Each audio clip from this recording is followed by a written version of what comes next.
CFMG accredited, and it's also on the World Directory. Okay, and I've put up links, so I think this will be shared with you, and you can go through the links. So the admission requirements for this program is that you need to have graduated high school and have a diploma.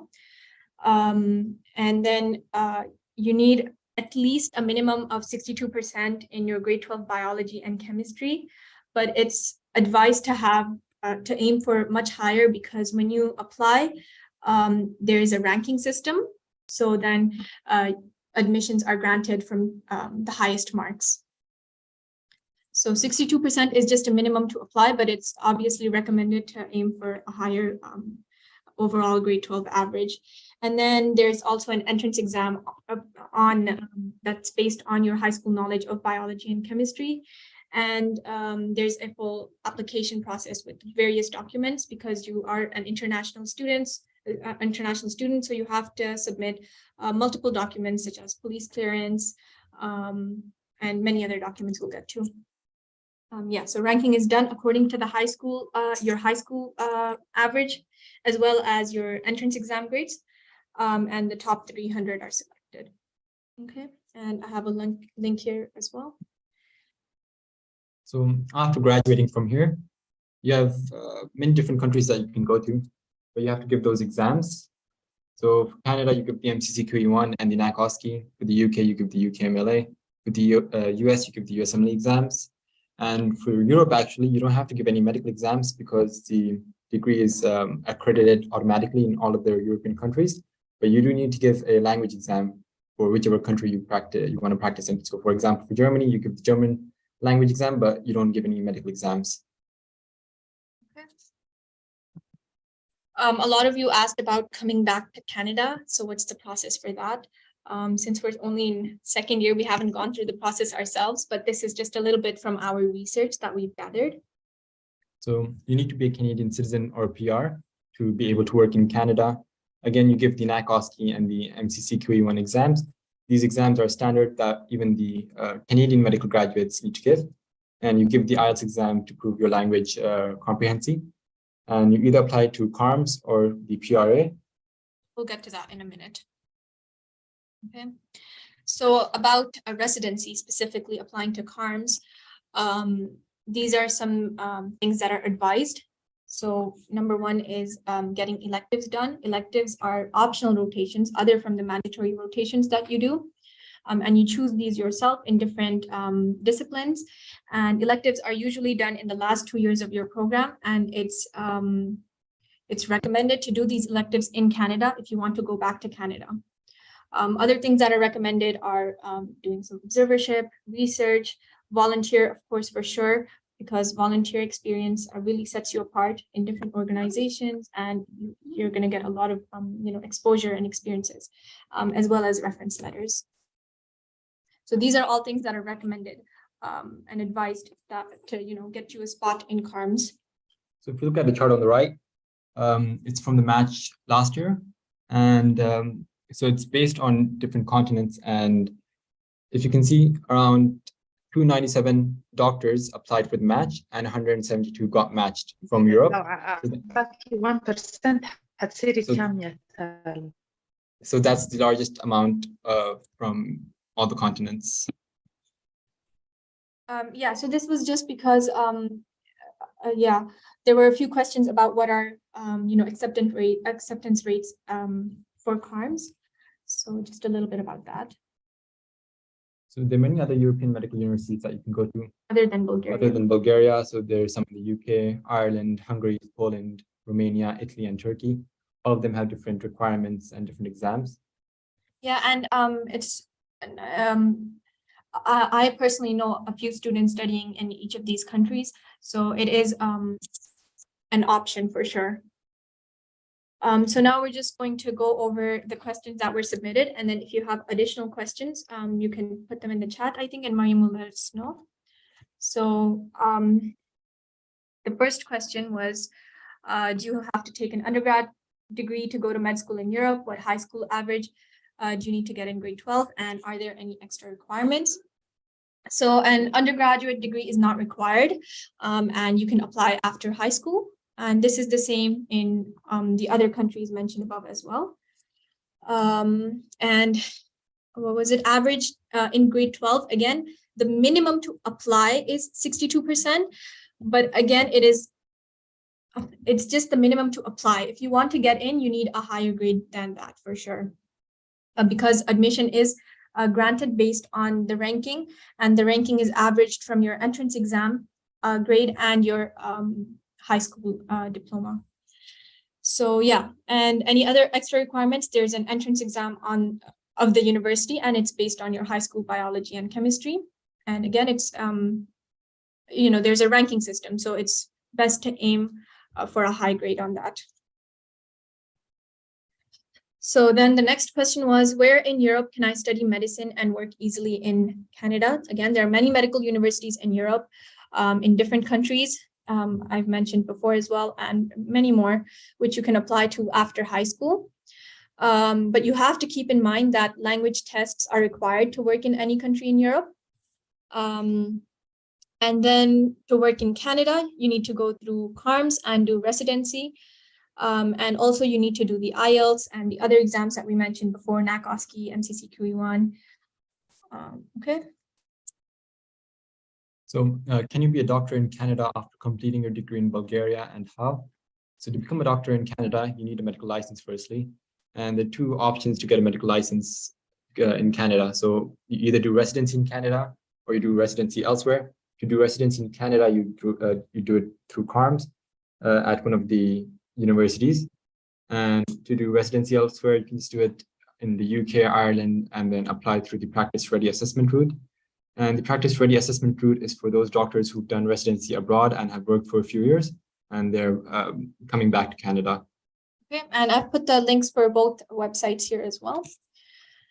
Then it was, is it easier to pursue medicine in Europe than it is in Canada? So this is, I'd say, an interesting question, because medicine itself is not an easy subject for sure. The thing about studying in Europe is that the requirements, the admission requirements are not as strict, which means that you can apply after high school. And this is the norm in Europe and in Asia, that you can apply after high school. You have to keep in mind that getting a residency will not be as easy as if you were studying in Canada, right? Because the preference is given to Canadian medical graduates. But IMGs have separate reserved spots for residency, so it is doable. And then again, to go back to Canada, you have to give the qualifying exams, regardless of where you graduate from, actually, because again, as we mentioned earlier, NACOSCI and MCC QE1 are given by both Canadian medical graduates as well as international graduates. Yeah, and you have opportunity to work in many different countries. It depends on which country you want to work in, and you can give the exam for that country, UKMLA, USMLE, and so on. So about the cost, the tuition is 8,000 euros per year. The entrance exam, to register for the exam, you pay 200 euros. And it's advised to go through an agency because it's quite difficult to apply in another country across the world. So you submit your documents and they're on ground here, right? In Bulgaria, to help you submit your documents in time. So that was it from our side. These were some questions that were sent to us beforehand. Are there any other questions going on? I'm just going to open the chat now. Mariam, could you let us know? Are there any other questions? Someone asked, what's the best option? I mean, what's the best option? Well, that's going to be, it depends for each person, right? You have to do your research and look into it, what suits your needs. And is it cost effective for you? Is it time effective for you, right? So that's not a question that I can answer, that this is the best. And yeah, maybe after I give my presentation and give my perspective, that'll help answer that question. Exactly. Yeah, that way you can compare both and see what suits you best. Yeah, and Habib, I'm going to be answering. Okay, he's asking you. All right. So then I'm going to stop sharing now. So let me know if you're able to see the screen. Yes, we can. Okay. Again, thank you, Nabiha and Nareeb, for that great presentation. So this presentation I didn't actually create myself. It's from the U of A admissions. So I volunteered in this club at the school where we give presentations about this, so I didn't actually make this myself. And little disclaimer, I won't be like divulging into actual stuff in admissions. I'm going to be only sharing stuff that you can find on the website or things like that, because I am an interviewer for medical school. So that's my conflict of interest. Okay, so start here. Okay, okay, wait, let me go back. Okay, so we can skip this. Is just okay. So just some basic information here. So there's all these different types of medical doctors. So if I use the word doctor or physician, they mean the same thing, and there's just different types. This is different than other healthcare professionals. So if you want to become a dentist or a nurse or a pharmacist or a psychologist, etc., you wouldn't be going to medical school. You'd be going to dental school or nursing school, or pharmacy school, etc. So that's just some basic info there. And as I do my presentation, please feel free to type in the questions. I'll answer them after I'm done the presentation, because I'm sure you're going to have a lot. And there was also some Canadian specific questions in the document that Mr. Alam sent, so I'll get to those at the end. So a little bit about the U of A. So this is our campus here. This is the hospital campus. So it's the largest teaching hospital in Western Canada. So it's bigger than U of C, UBC, Vancouver. There's 20 departments, 8 research groups, 15 centers and institutes. And there's additional programs within the school in terms of like dentistry and stuff like that. So the good thing about this campus is, so the children's hospital is actually right attached to the main hospital, which is attached to, for example, the Heart Institute, etc. So when you need to do a rotation in one thing, they're all in the same area. And there are other hospitals scattered around through Edmonton, but there's many in one area, which is nice here. I know in Calgary, the children's hospital is not at Foothills. It's a little bit further out. But so this program at the U of A, 160 students per year, and it's 4-year program, and then you are a doctor. So there's 660 total. There's 700 faculty, 2,200 community clinical faculty. So these would be doctors who work in the community who would be taking like elective students, for example. And yeah, it's a 4-year program. There's admissions process for Indigenous students as well, and students from other backgrounds. Now, I'm going to be talking about the requirements to apply to medical school at the U of A. And at the end of the presentation, I'll talk about my own journey, how many times I applied, my degrees, etc. But there's 2 main facets before the interview stage, which is the academic requirements and the non-academic requirements. So in terms of academic requirements, so the first thing is you need to have a bachelor's degree before you can start medical school, at least. 40% of my class has a master's or PhD before they started, but minimum is to have a bachelor's degree. Now, it can be in any specialty. So I know a very common question people are probably wondering is, do I need to do a biology degree? Do I need to do a science degree? And the answer is no. There's people in business, arts, economics, biochemistry, chemical engineering, etc. So you don't need to do a degree in biology, just so you're aware. And then there is a different minimum GPA to apply if you're from Alberta, if you're outside of the province. And this is the minimum GPA to apply, and then I will get to the average stats for admission at the end of the PowerPoint. Then you have to write the MCAT. So the MCAT is called the Medical College Admissions Test. It's basically a 7.5-hour test on university sciences. There's biology, biochemistry, chemistry, organic chemistry, physics, psychology, sociology, English. Yeah, and it's not a very fun test. It's again 7.5 hours long, and it's just pretty difficult. And there's a minimum requirement to apply to have a certain mark in the MCAT to apply, and then I'll get about the average accepted. The non-academic requirements are very important. So we're going to look at things like work experience, volunteer experience, leadership, life experience. There's going to be several different references, and they're going to have a pretty thorough reference form they have to fill out for you. There's another test called the Casper test, which is basically a situational test where it's kind of like an ethical test where you have to write as well, and that's before the interview stage. And then there's the interview. So basically, you would apply. So in October, you would apply, you'd have your GPA, you'd have your MCAT, you'd have all of your personal activities, all your references, your Casper test, your personal statements, all that together. And then based on the top certain percentage, you get invited to an interview. And making it to the interview stage is a big deal. And I think it's pretty difficult to get to the interview stage. And I will talk about the interview. The interview it's basically, I think it's like a 3 or 4 hour interview. It's both panel based, which is when you would go in and talk to a panel of 4 different people, as well as 8 different MMI stations. So there's going to be 8 different rooms, and you go to each room and you'd speak to someone and they would rank you, and you have 8 different scores as well as the panel. And how the interview goes is for the 8 different stations at the door, there'll be like a little paper that has instructions of what you need to talk about, a situation. You go there, you say your answer, then they would give you follow-up questions, and then you have your panel, which is I think 3 stations. Yeah, so I won't divulge into the interview itself, but yeah, overall it's a 3-4 hour interview. So there's just a little timeline summary here. So again, you have your bachelor's degree, your personal activities, your MCAT, your Casper test, your interviews, and then hopefully you get accepted in May. And then you begin the program in the fall.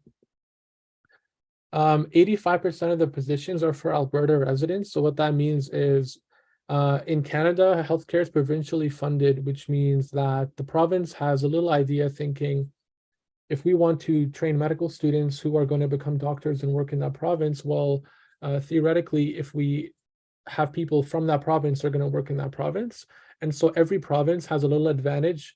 So for example, if you're from Saskatchewan, you have a little bit higher chance to get into Saskatchewan than Alberta, etc. And then there's rural applications as well as other streams. Research and medical school. So there's an MD PhD program. So if you want to complete a PhD while you're in medical school, that would add on another 4 years to your program. But again, only 1% of people do this. This is just, you don't have to do this at all. This is just for people who are very, very interested in research and want to have a research clinician career, etc. You can add 1 year and do an MBA at the business school. So come out with a master's in business degree. And that could help you if you want to get involved in like healthcare administration at a hospital, or you want to, I guess, maybe look at the business side of medicine and, you know, buying, selling clinics, etc. And there's a bunch of other research opportunities available. So this is a White Coat ceremony. So every year when you get accepted in the fall, there'll be a nice little ceremony where the dean will be there, your family, friends, and you go on the stage, you'll get a white coat. And it's really nice because you feel, you know, like all those years of hard work are finally paid off, and you can post those pictures for your family and friends. So I'm going to break down how the medical program is at the U of A. So it's a 4-year program. We do have summers off. I know U of C is a 3-year program, but they don't have summers off. So I can get into a little bit of the pros and cons of U of A and U of C at the end, because I think that was one of the questions that was posted. But we do have 4 months off in the summers and first couple of years, which is pretty nice.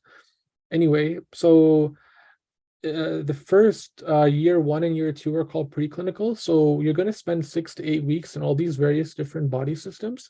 So for example, if you're in the cardiology block, you're going to learn everything have to do with the heart, with the anatomy, with the dissection, with the physical exam, with all the diseases, the medications, whatever. And at the end, you're going to write a big test on cardiology. Then you move on to the lungs, and you do 6 to 8 weeks and you move on. And you also do get clinical opportunities right away, even in the first year, where you are working with a family physician, and you can also shadow. So right from the start of medical school, you can get involved in that. And then years 3 and 4, so these are the final years in which I'm in right now. Now you're exclusively, it's called the clinical clerkship. So you're you're done from classrooms, and you're 100% in the hospitals and clinics. And sorry, let me go back to that. Wait, how can I go back? Okay, sorry, let me go back to that. Let me share my screen, please. Okay. So yeah, so you're going to spend 6 to 8 weeks in all these different rotations in things like internal medicine, pediatrics, family medicine, geriatrics, etc. And at the end of each rotation, you're going to write a multiple choice test, and then you're going to write and you're going to do a physical exam test as well as a communications test, and then you're going to move on. So that's how it is. And in year 4, it's all electives. Well, not all, it's mostly electives, where depending on the type of doctor you want to become, you can do electives in that field to help your application. You can do it at different schools across Canada, etc., or even abroad. So this, I think, is one of the main different. I think there's several differences between medical school here and elsewhere, but this is one of the main ones. One of the things that you may have been watching throughout the presentation, you may have seen all the requirements, and maybe you've heard stories and you've seen the stats, and you get really scared about how extremely difficult it is to get into medical school in Canada. I think that's kind of done in a way where once you get into medical school in Canada, you're set. And what I mean by that is, in medical school, you don't have to worry about marks anymore. There's no GPA. Medical school is pass fail. Everyone passes medical school. And this may be controversial, but honestly, medical school, once you're here in Canada, you're set. It's not that difficult, in the sense that you're going to graduate. 99.9% of people are going to get into residency, most likely in the specialty you want. You don't have to be stressed or worried about doing anything else, or worried about if you're going to have to write additional tests or whatever. You're set. So it may be difficult to get in, but once you're in, that's the hard part, right? You've already kind of got through that roadblock, but then it's smooth sailing afterwards. And there's a lot of different other supports at the school. It's much different than undergrad. So when you do your bachelor's degree, you don't really feel the university supports you, because you're one of like thousands, doing this random bio course. But when you're in medical school, you're in this cohort of 150, 160, and the school wants to support you. So even if you don't do good on a test, they'll say it's okay. You can write it again, you passed, you move on. It's not even on your record that you failed it. So there's a lot of supports, and one of the advantages is that's one of them, in my opinion. Anyway, so when you finish medical school, you do residency, and the U of A has every single residency program in Canada, and the length of training depends on the field that you want. So if you want family medicine, it's 2 years. If you want other specialties, it's 4, 5, 6+ years. So a little bit of a rundown. You do your undergrad degree, medical school, residency, and then maybe a fellowship after, then you're a practicing physician. I can talk about my journey just after I talk about the stats here. So basically, this is the stats for the median accepted GPA and MCAT. So this is out of 4. And the MCAT is the percentile. So this is the median stats. And this is actually available on the website. The bottom here is my class. So everyone has at least a bachelor's degree. 30% had a master's and 8% had a PhD before starting medical school. And this is the median age.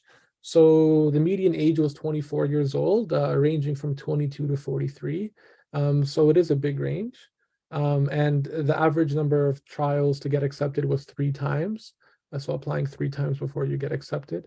Some people do get in on the first time, but I think the record in my class is 7 times someone's applied. So very resilient fellow. So let me stop sharing. I will talk about my experience, and then I'll answer the questions that were specific to Canadian medical school. So in terms of my story, is I knew I wanted to become a doctor like early on, like high school. I'm not sure if you guys are in high school, university, whatever you're at, but I was probably like one of you back then many years ago. And I knew I liked science and all that. So I did a biology degree. I went to the University of Calgary. I'm from Calgary. So I wanted to stay at home, live with my family. Didn't want to really go anywhere. My mom's cooking, I didn't want to like leave. And so I stayed in Calgary and I had a really good time at the University of Calgary. And it was for a 4-year degree. So I did a 4-year biology degree. And throughout those 4 years, I was involved in various different volunteering and extracurricular opportunities, as well as trying my best to keep my grades up. And I then applied to medical school in my final year of my biology degree. And I applied to University of Calgary and University of Alberta. I applied to both of them because, again, I wanted to stay in Alberta and I knew my chances were highest in Alberta. I got an interview to the University of Calgary the first time I applied. And to me, it was kind of a shock in a good way because I knew how difficult it was to get an interview and it was just my first time. But I made a mistake and I don't want anyone to make this mistake. So I didn't practice very hard for my interview and I kind of, what's the word? I underrated how difficult it would be. So I went in there and, on the interview day before the interview starts, you kind of talk to the other applicants. There were people sitting on my table who had master's degrees or PhDs or worked for 10 years or had so much experience. And there was me, just, a bachelor's degree guy who lives at home who didn't have much life experience. So it was kind of humbling to see how difficult the questions were. And after I left, I had a feeling in my heart that I got rejected. Like I knew it. Like I knew, hey, maybe it's not right. So I'm not going to lie. Like I knew what was going to happen. But then I waited till May. And then the letter came that I didn't get in. And obviously it was still very difficult to take because you worked many years to get this and you don't get rejected. I'm sorry, get rejected. But then I was left with a position. I have a bachelor's degree, but unfortunately in Canada, you can't do much with just a bachelor's degree in biology, unless you have maybe other education or other connections. I don't know, but you can't really get a career with that. Like the best you could really do is work as like a lab technician. Like it's not a very lucrative thing to do, and it's like hard to even get, and it's like the hours, etc. And I knew I didn't want to do that, but at the same time, I knew I wanted to get into medical school, and I knew it was my dream, and I wasn't going to give up on that dream. I had known that many people apply many times to medical school, and I knew that I wanted to reapply. So then I thought, okay, what am I going to do? And I considered many different options. I considered honestly pretty much any career you can think of. This is gonna sound really funny, but on Canada Day, I went to the park with my friends, and I was just like, I saw a police officer, and I was thinking, should I ask him how to become a police officer just so I can get a job? Like it was just, I would never do it in a million years, but I wanted something, and I wanted like anything to help me. But then I thought, okay, well, what do I like? What am I good at? I like teaching. I like working with students, and I like mentoring. And actually, Mr. Elam, many years ago, I went to his classroom and I gave a presentation to students. And that's how I met him actually when I was in undergrad. Anyway, so I said, okay, well, I'm going to reapply to medical school and I'm going to do more education. I want to become a teacher in the meantime if I don't get into medical school. And I looked up a program at the U of C. It's only 2 years. It was to do a Bachelor of Education degree. And I thought, doing that degree will help me because it will give me a lot of the skills of a doctor and teacher are very similar. You need to be a good communicator, good presenter. So I thought, if I develop those skills as a teacher, it can help me when I interview again, hopefully. And I said, if I don't get in, at least I have a good job as a teacher. It's a very respectful, great profession, and I'll be very happy doing it. So I did that program. And I had applied again to medical school, to U of A and U of C my second time. And at this time, it wasn't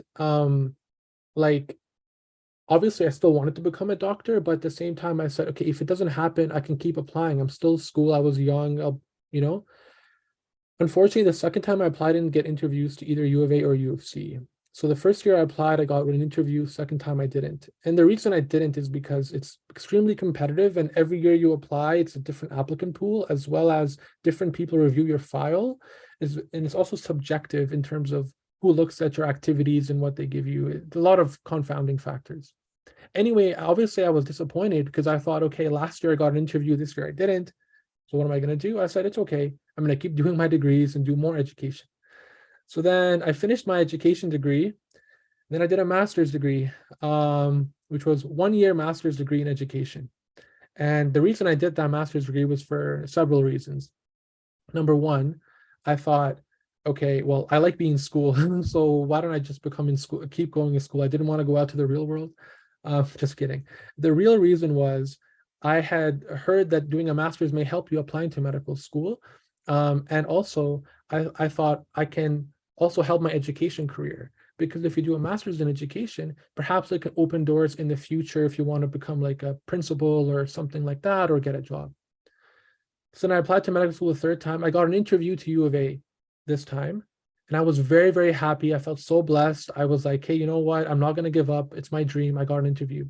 And this time, I practiced many months for the interview. I practiced like 3-4 months every single day, like 7 days a week. And at the time, I was doing my practicum for my education. I would go to the school, I would teach in the school, and I would come home and I would quickly eat, and then I would go to the library and I would practice with my friend, and I would go home, practice with my family, and then I would go online and I would watch videos, and I wouldn't sleep till pretty late in the night. And I would do that every single day because I thought I got a privilege of getting an interview and I'm not going to make the same mistake as I did the first time. So I practiced many months. I read books, I watched videos, I even practiced with an interview coach. Like, I took this so seriously because I just felt, okay, I have this chance again and I'm going to make it happen this time. So then I interviewed for U of A, and it's funny because this time when I left, I had a feeling I knew I was going to get accepted. I know it sounds kind of cocky, but like, I knew all the months that I put in. It was the exact opposite feeling the first time. Remember how I said the first time I knew I got rejected? This time I said there's nothing else I could have done. I did my best, and then it may happen and I got accepted. And it was just the best day of my life because I knew that all these years of making my dream happen happened, and I got in and I was set. So, and you may listen to this story and think, wow, like multiple degrees, multiple times applying. Unfortunately, that's the norm. Like, my story is not too different than many other people who get into medical school here, either doing other degrees or working or applying a few times. And the reason you're wondering, okay, well, why is it so difficult to get into medical school in Canada? Well, it's because, remember how I said the difficult part is getting in, and once you're in, you're kind of smooth sailing? Because, when you get in, all the doors are open for you. Any residency you want, you can work towards and get.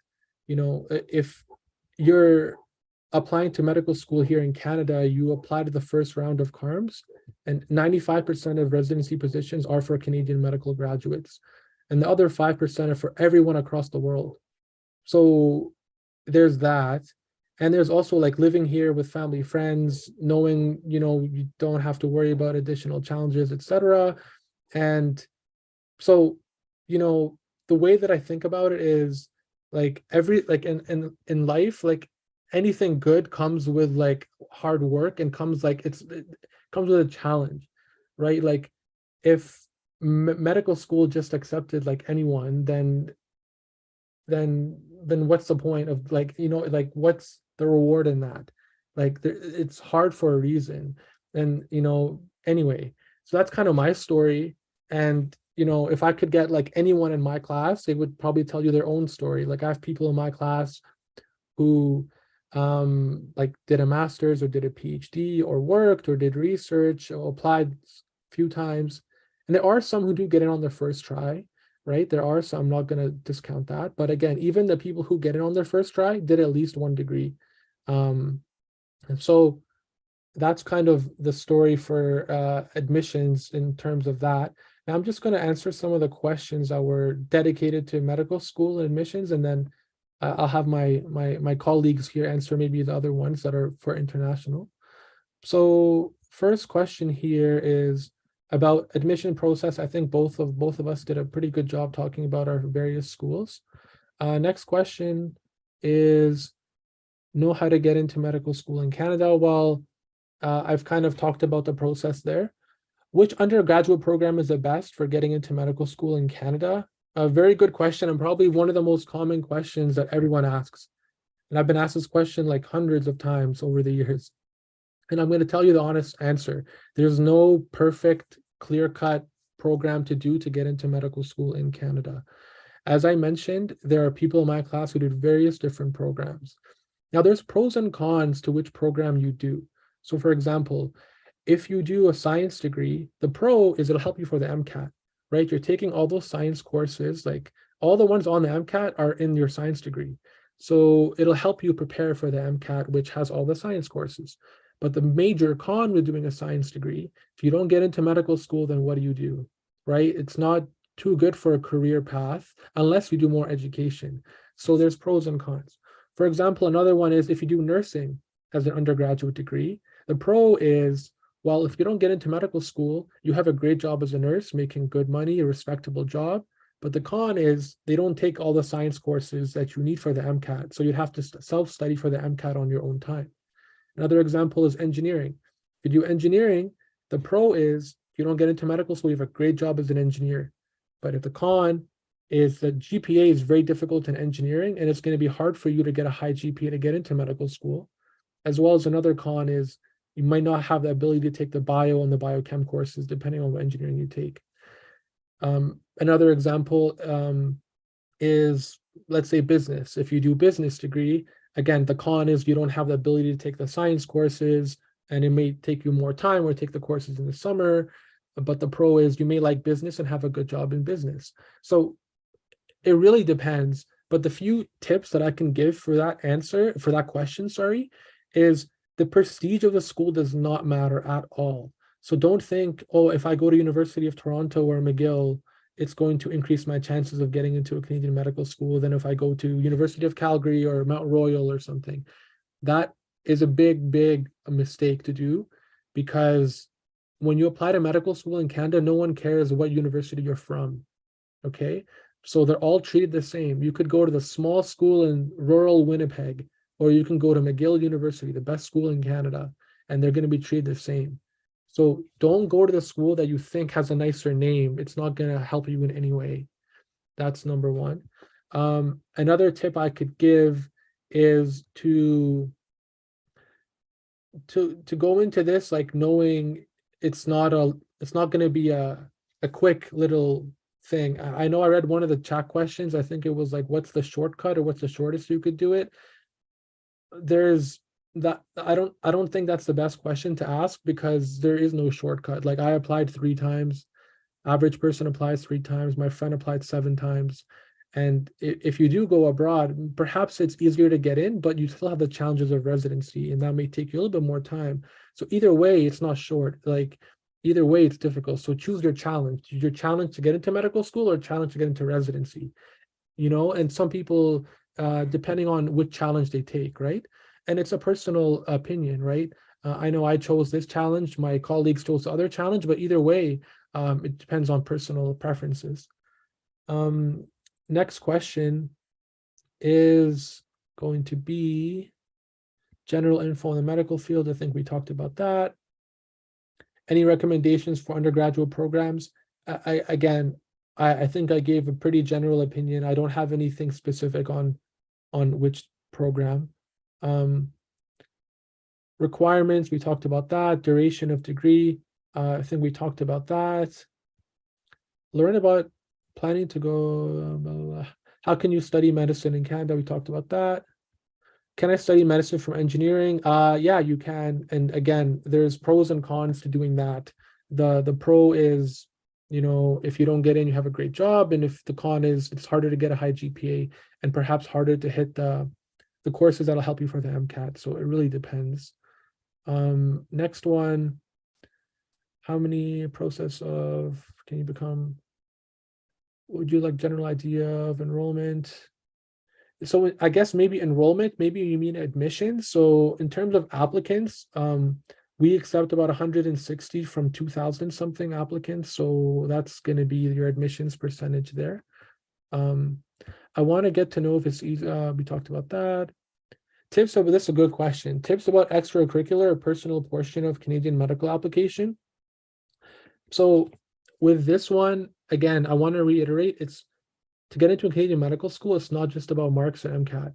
You can have the perfect MCAT, perfect GPA, but if your other portions aren't strong, you won't get in. Otherwise, if you have a perfect extracurricular and perfect leadership, but low GPA, low MCAT, you won't get in. You have to maximize both of those capacities. So assuming your GPA and MCAT are high, to answer your question about extracurricular activities, it's going to sound very cliche, but like do what you love, do what you like to do, because when you apply to medical school, it's very evident in your application or interview if you did something because you liked it or you did something because you had to do it. What I mean for me, I was always into sports, so I really like soccer and basketball. So a lot of my application, I played for many years, I refereed for many years, I coached for many years, I worked at a summer camp for many years, I did private lessons for many years, all about soccer and basketball. So that was one component because I liked it, I did it, I picked up leadership experience in it, team captain, coach, etc., etc. I also like teaching. So I was a teacher, I did tutoring, I helped mentor youth, I volunteered different organizations. I wanted to give back to immigrant refugees. So I helped out with Syrian refugees that came in, I helped with indigenous populations, new immigrants. So that's some of my applications. So I did those things because they mean a lot to me and I like them. So it doesn't mean you have to go and volunteer at the gift shop at the hospital, like, the cashier person. You don't have to do that because you think it'll look good because you're at a hospital. It does not matter. And to be honest, you're probably going to get more doing something you like because you're going to go there and put more effort than doing something because you think it'll look good. So that's my perspective on that. And yeah, so whatever, maybe you're interested in like drama or music. Well, I don't know, maybe you could like be a piano teacher, maybe you can be involved in like different like performances. I don't know, I'm not a drama person, I don't know what you could do with drama, but you get my thing. Well, whatever you like to do it well, do it over an extended time and try to pick up leadership experience in that activity. One thing, I honestly did not do a single thing on my application. I did it because I thought it would look good, I did it because I liked it, and it worked out in the end. So don't think you have to volunteer in a clinic or hospital or in shadow, none of that. You don't have to. I didn't do anything at all like that. Knowledge about, we talked about that. If a kid wants to pursue medical school, what options they have during high school, what topics, volunteering, public or science. So this question is, well, to get into a medical school in Canada, it's more about the university marks. So another common thing people ask is what marks you need in high school. It is irrelevant. You need marks to get into a university program, whatever that may be, but you don't look at your high school marks when you apply to medical school. And there's people in my class who did private school, public school, whatever it may be. I did public school, I didn't do private school. So I don't know if it's necessarily an advantage to be in a certain school before university. It just depends. You can do it from anything. Admission requirements. I would like to get information how to get into admission. We talked about that. How to get a high score on the MCAT, what resources, what kind of, okay. How do you make your application? Okay. So I'll talk about the MCAT for this question is, so the MCAT is not a very fun test. And, I'm close to being finished medical school, but I don't want to write that ever again. It's not fun. It's a very long test. It's difficult, has many subjects. In terms of how to prepare for the MCAT, study very hard. And in terms of what you could do is, take the summer from May to August or whatever, and just study really hard. Buy prep books. There's books for every subject. There's biology, biochemistry, whatever, organic chemistry, and spend half the time learning the content and the other half doing practice questions. And when you do the practice questions, learn from both the questions you got right and the ones you got wrong. For the questions you got right, think, why did I get it right? Did I guess or did I actually know? So it's important to understand the logic of why you chose your answers. And the ones you got wrong, obviously, like it's important to know why you got it wrong. And then it says, how to make your application stand out.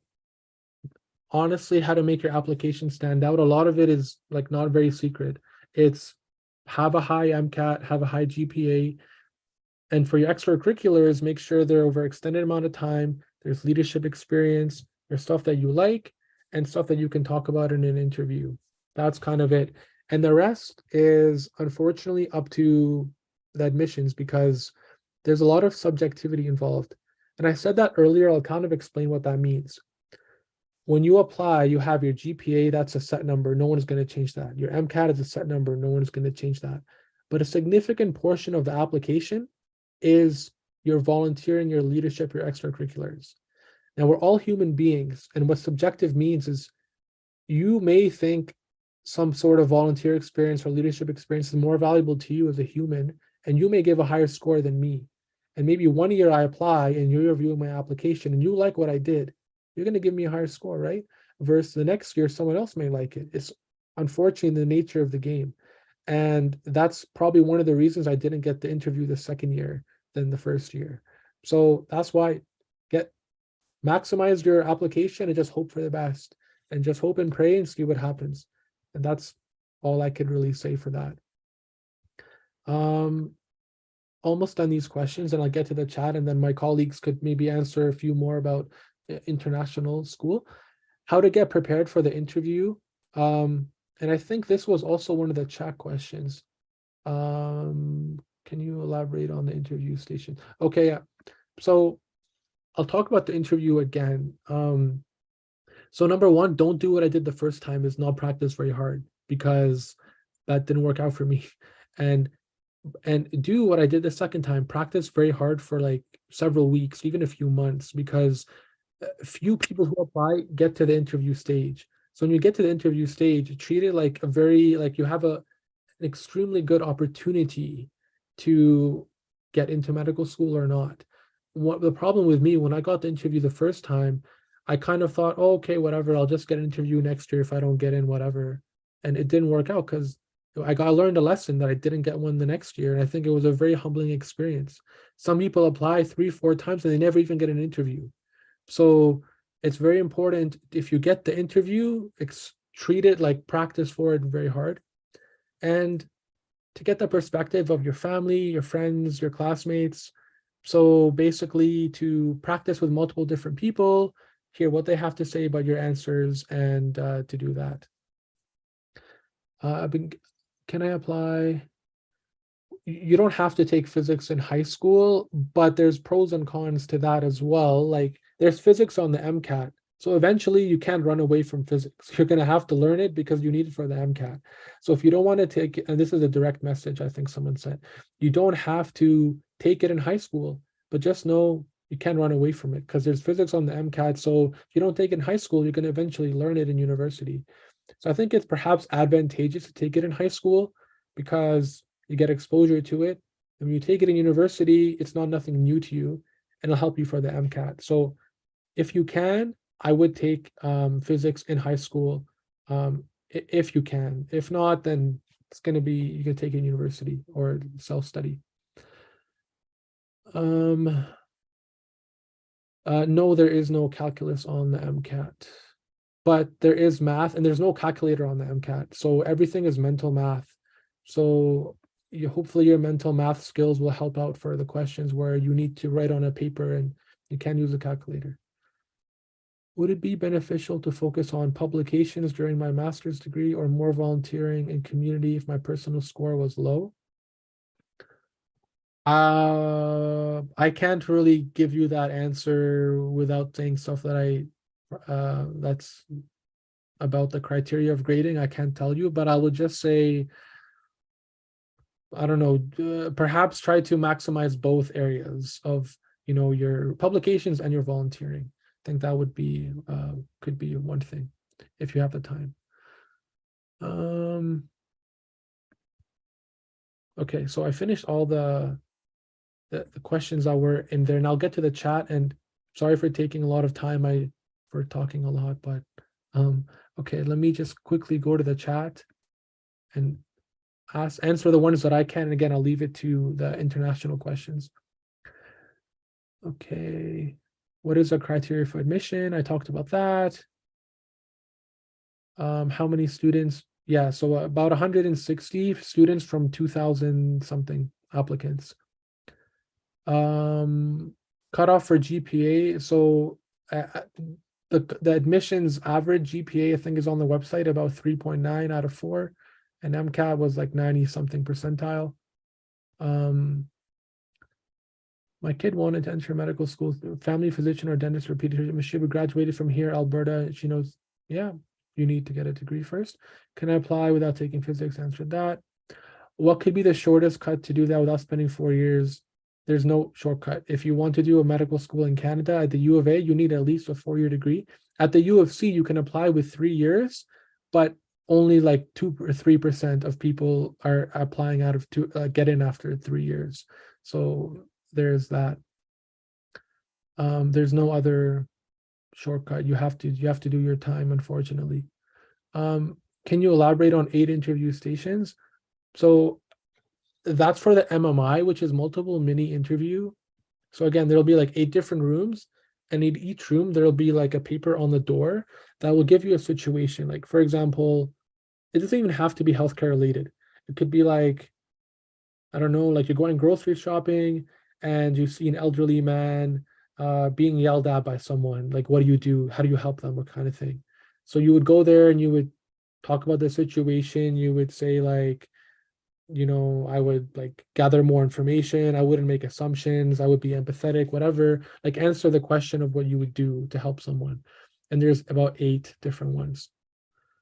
And there is a cadaver for anatomy. Yeah, we have anatomy labs right in the first month of medical school, and we have that for every block. How many years? Again, it depends on what type of doctor you want to be. Like different specialties have different amount of years, different fellowships and whatever. How many years I can apply? Blah blah blah. Math and MCAT. Okay, and I will answer the last one. I'll leave it off to the others. What are electives? I got that direct message. So, I think Nabiha and Arib answered that pretty well, but I'll answer it because I'm doing an elective right now. Actually, I'm doing an elective right now in emergency psychiatry at the U of A.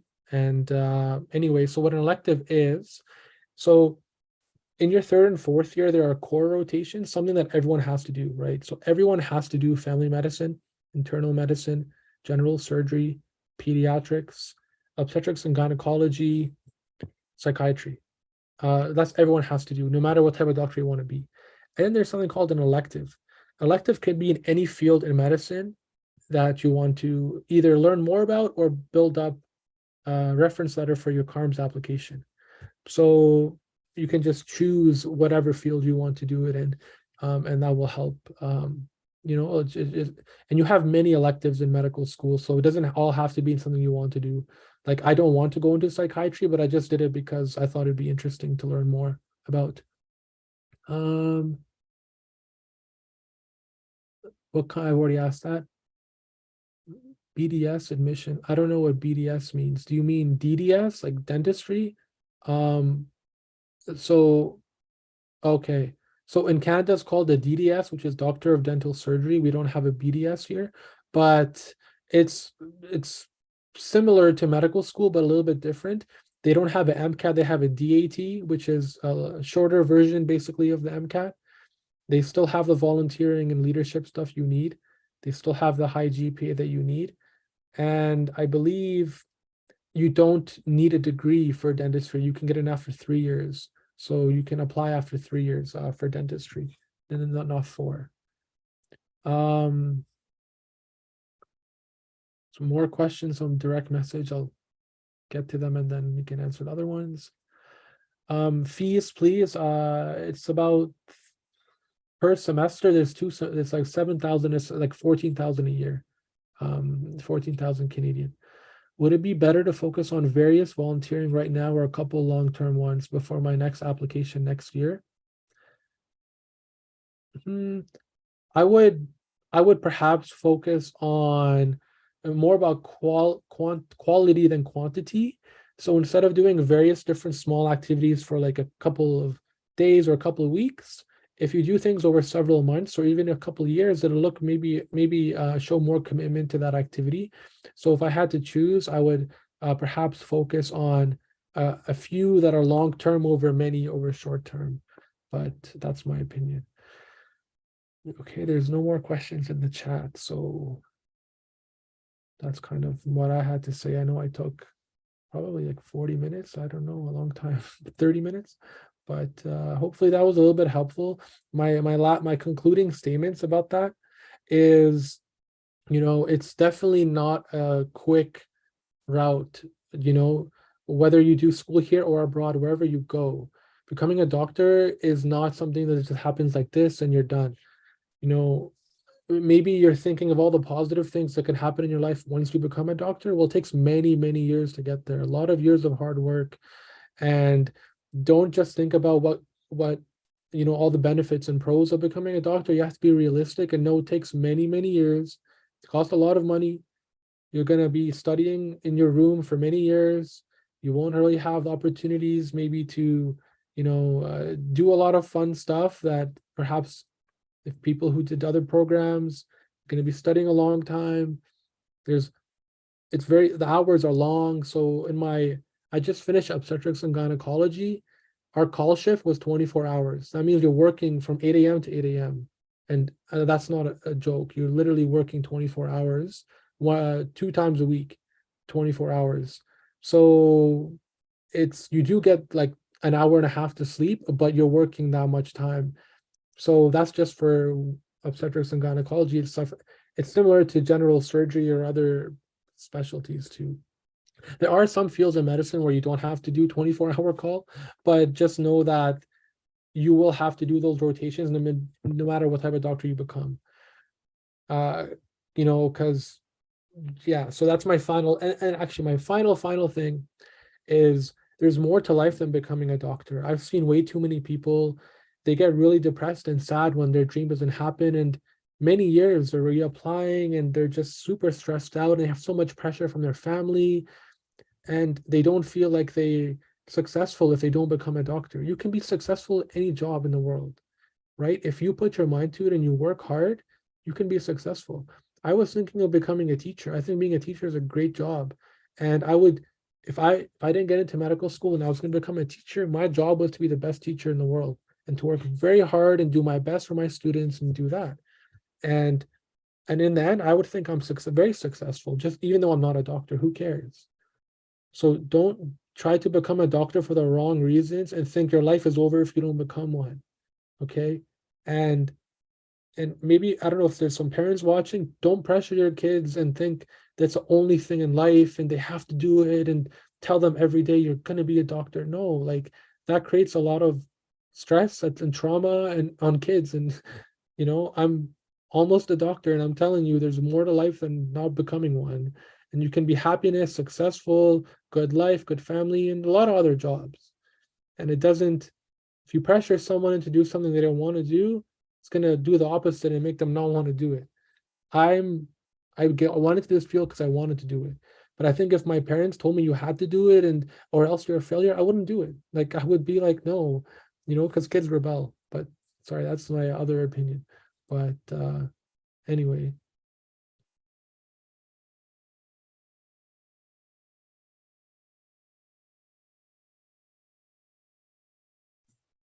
Does anyone have any other questions? I think we answered most of the questions on the sheets that were submitted. If you have any other questions about international, then you can go ahead and write in the chat. Nabia, I have one question.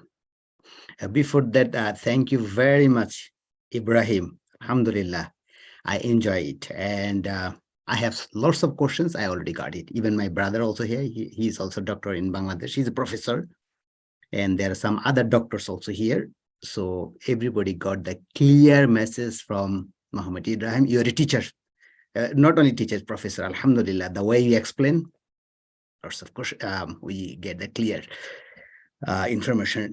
There's a Nahin also here. He finished or he's going to finish the engineering program, University of Calgary, and he passed the it's called GMAT, right? He's waiting for engineering program. Maybe if Nahian wants, after Nabiha, you can also ask some questions or you can share your experience, okay? Nabia, one question. I know that your mom also a family physician here. She is from Bombay and she worked in Middle East and she came here and then she left Canada for her work experience and then she come back again and she became a family physician. So why you left? Why this is a better option to go Europe to finish it early? What is the main reason? Some of my students, they think in Canada it needs 4 years bachelor, then another 2-3 years they need to wait to get admission, another 3 or 4 years medical school. So altogether 12 to 13 years. This is a long time. So that's why that is the main reason or something else. Yeah, that's a very good question, and I get asked that a lot. So I'm going to try my best to explain. I'm not as eloquent as Ibrahim here, but yeah, so that is true. That was my mom's journey because she was an IMG from India as well. For me and Arib, this is my brother, by the way, both of us decided. Actually, I was doing a bachelor's degree in Mon. I had done 1 year of that. One is Memorial University of Newfoundland. So I did 1 year in the bachelor's degree. And by that time, Arib graduated high school. And we were just looking at, lots of different options, getting resources for the MCAT and different, materials. We did a lot of research and looked at all the different options that there are for a medical school. At one point, we were thinking of maybe going back to India to study. I don't know, I knew since maybe even middle school that this is something that I'm set upon, that I want to be a doctor. And I want to achieve that. So when we were looking and researching, I think we went through a list of many schools, and this was something that just was cost effective for us, time effective for us, and just it was suitable for our circumstances. So I don't know if that answers the question or not. But again, as Ibrahim mentioned, that there's no shortcut, right? Either you spend, you put in all of your energy and your effort applying to medical school in Canada, or you get into medical school abroad and then you spend all of that, the same amount of energy, getting into residency. So it balances out, I guess. Exactly. And I completely agree with what Gia said. For anyone thinking there is some sort of shortcut, there isn't, because you have to choose your battle. Do you want to put all the effort to get in here, or go abroad and then all your effort to come back? And either way is not a guaranteed path. Either way is not short, not easy. And if there was some sort of magical, easy shortcut way, then everyone would do it. And but there isn't. So think in life. One tip I can give you is, if something seems too good to be true, it probably is, right? There's probably cons or something associated with it. So there's no quick way or short way. It's very long either way, very hard.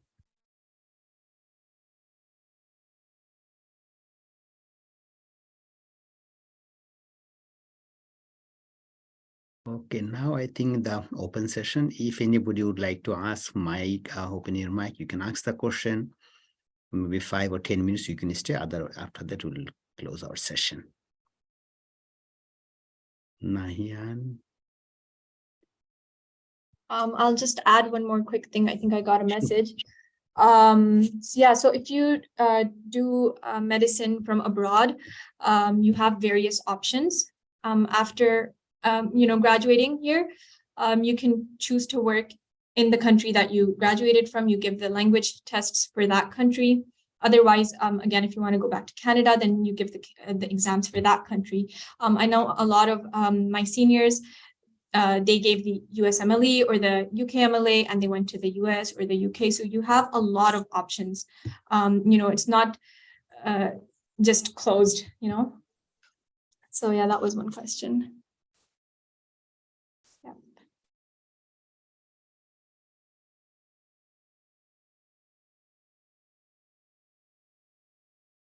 I think everybody's already about to start this path. So there's no more question. They give up. Maybe they give up. What do you think, Ibrahim? Yeah, hopefully I didn't scare people. but Make it just- easy now. Give them some hope so that they can try. Yeah, okay, yeah. Honestly, if you wanted to make it happen, you can. There was many years for me where I was like really down and thought, my dream wouldn't happen. But you know what? I continued, I tried, and eventually it happened for me. So if you really put your mind towards it, you can make it happen. It is difficult, but it's still possible to do. But if along the way, let's say you decide it's not for you or you don't want to try anymore, again, you should feel proud of yourself and accomplished and know there's other avenues in life. And the reason I say that multiple times is because I've seen multiple cases of friends or acquaintances who it didn't work out for them, and they weren't very happy with that. But again, if you go into this journey right away from day one thinking, I really want to become a doctor, I'm going to do everything I can to get into medical school here in Canada, and I'll keep applying. And if I decide to change my mind or it doesn't work out, I can still live a good, happy, successful life doing a lot of other things. Keep that in mind, because if you put in your head it's doctor or nothing, then if things don't work out, it's not going to be very good for your mental health.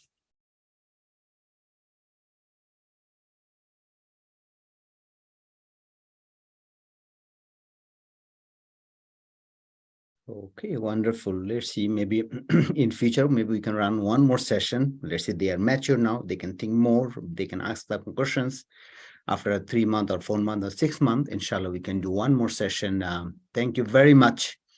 And Nabiha, Ibrahim, Arif, you are contributing, you are giving time for our next generation, for our ummah. Inshallah, we'll be benefited for that. We'll remember, we'll pray for you. Thank you very much. Mariam, can you close the session? Thank you. I hope everyone's questions have been addressed. Thank you guys for taking time out of your hectic schedule to assist us and make us understand things better.